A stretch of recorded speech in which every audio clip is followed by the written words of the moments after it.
काय चालू आहे भैया? मंदिराच्या बाहेर करा ना तुम्ही नोंदण्या. तुमची बाई इथं कसं काय घालून राहिले तुम्ही?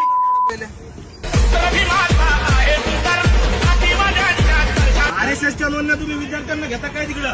त्यांना शिक्षण करू द्यायचं काय? धार्मिक संघटनेमध्ये घ्यायचं त्यांना? हा, परमिशन कोणी दिली तुला?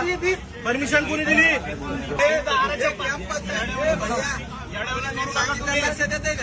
याच्यानंतर कोणत्या बी कॉलेजच्या दरवाजावर तुम्ही दिसलेली पाहिजे. सांगू राहिलं तुम्हाला, मंदिराबाहेर करा, म्हणायचंय करा. हे धार्मिक संघटन इथं चालू देणार नाहीये.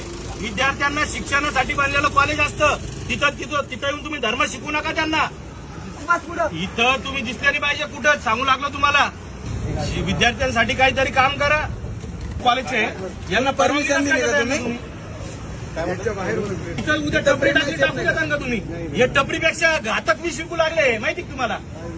परवानगी नाही असं सांगा ना तुम्ही म्हणाले काय तिकडे बसायला पाहिजे. तुम्हाला धार्मिक संघटन वाढवायचंय का इथं? ते म्हणजे कॉलेजने आम्हाला परमिशन दिली. दिली का? काय नाही म्हणला तू?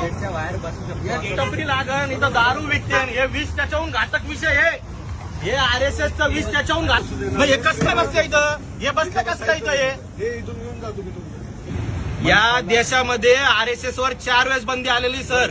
मी काय म्हणतो 4 वेळेस बंदी आलेली आहे आणि ते RSSचं संघटन आम्ही वाढू देणार नाही.